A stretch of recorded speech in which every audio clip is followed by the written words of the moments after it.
I was with a friend the other day, and another friend of mine ran into us. And the friend that I was with after she left, she's like, wow, your guys' relationship has really evolved. It's really something beautiful now because this friend specifically and I have grown together. And one has been my friend for so many years since I was a young child. And the other one is a newer friend, and our relationship has had moments that we didn't really get along. There just wasn't like a lot of depth to our relationship. We didn't see how we connected, what we had in common. And now she's one of my best friends. And it is something that I talk a lot about with her and other friends, how I'm so grateful that our friendship has evolved and changed because I would have missed out on what our friendship is now if we didn't allow that to happen. And it had me thinking about just how often do we push onto ourselves, our friendships, our careers, that we don't allow growth, that we don't allow change. And maybe if something hasn't worked previously to the best of our ability, we just kind of count it off and don't go back to it. And in this situation, it made me really think about that. Because if I had just been like, oh, that person's not for me. That person's not meant to be one of my best friends. I would now not have one of my best friends because of that.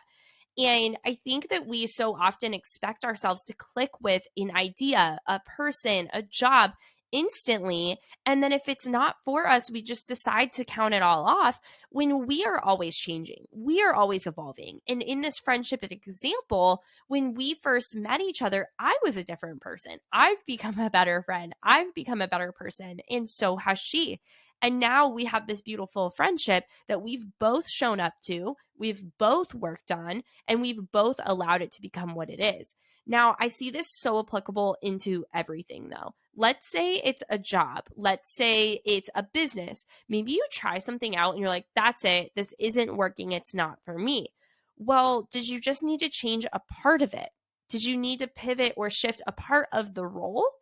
Part of the offering, a part of the business, the way that you're executing it.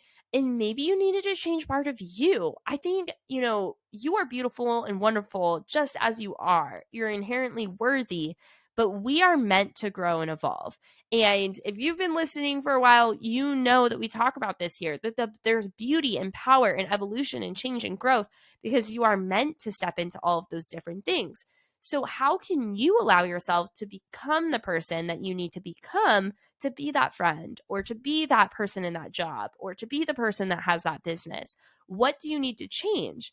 Now, if you get started on that process and you're just like, this is not bringing me joy, this is not bringing me happiness, there is a big disconnect here, then you got to get really curious and figure out where's the disconnect? What is it? What do you need to change? Because you won't know. Is it the job? Is it the type of job? Is it showing up to work, working in person versus remotely?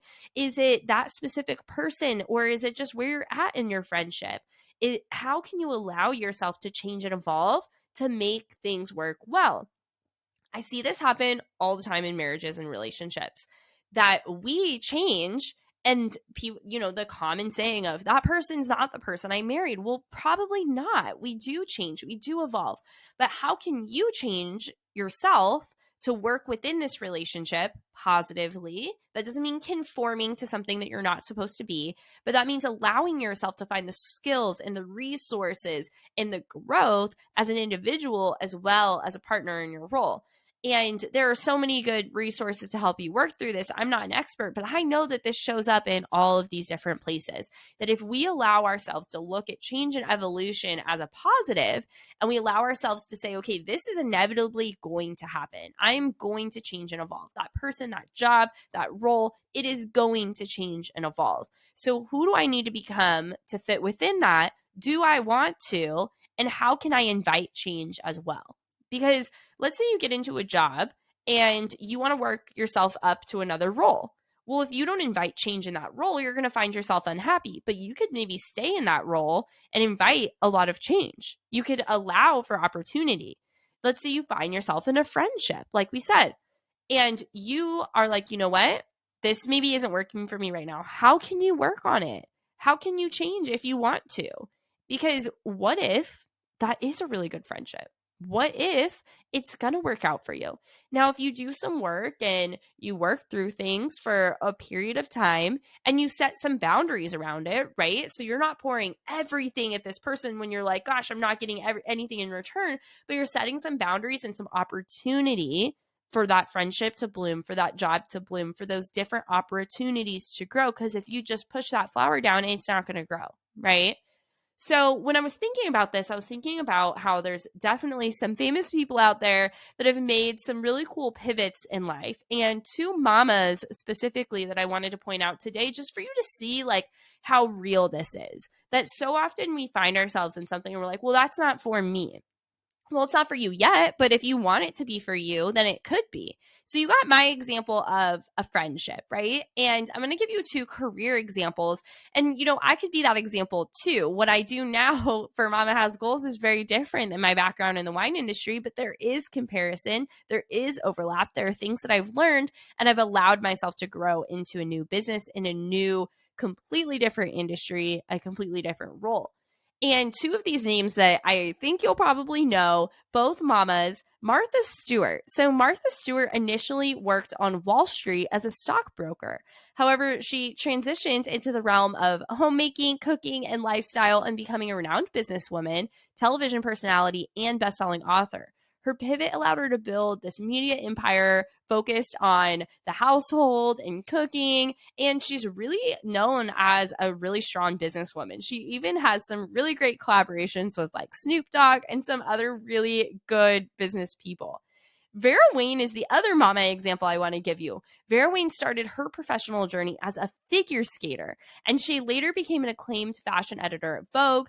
And at the age of 40, she decided to pursue her true passion and launched her own bridal wear brand.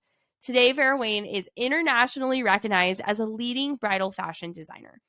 If you haven't heard those names, then that's okay. But those are some big names of people that trusted change, that trusted evolution, to go from being a Wall Street stockbroker to stepping into homemaking and cooking and lifestyle. That is, it to some, a giant pivot.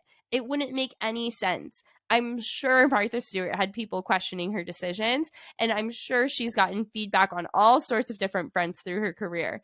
And Vera Wayne, same. She had this amazing fashion editor job at Vogue. She had a background as a figure skater.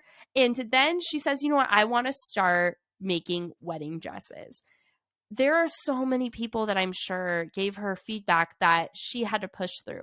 And there are probably moments for each of them where they're like, maybe this isn't for me. Maybe it's not for me. And maybe it wasn't. Maybe they had to shift something. Maybe they had to become the person to be able to do that. But if you don't invite the opportunity and you just squish the opportunity, you're not going to have that friendship. You're not going to have that opportunity. You're not going to be able to step into what's there for you.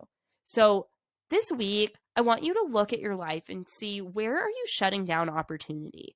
Where are you allowing yourself to just not pursue what could be better? Where could you invite someone else into your life?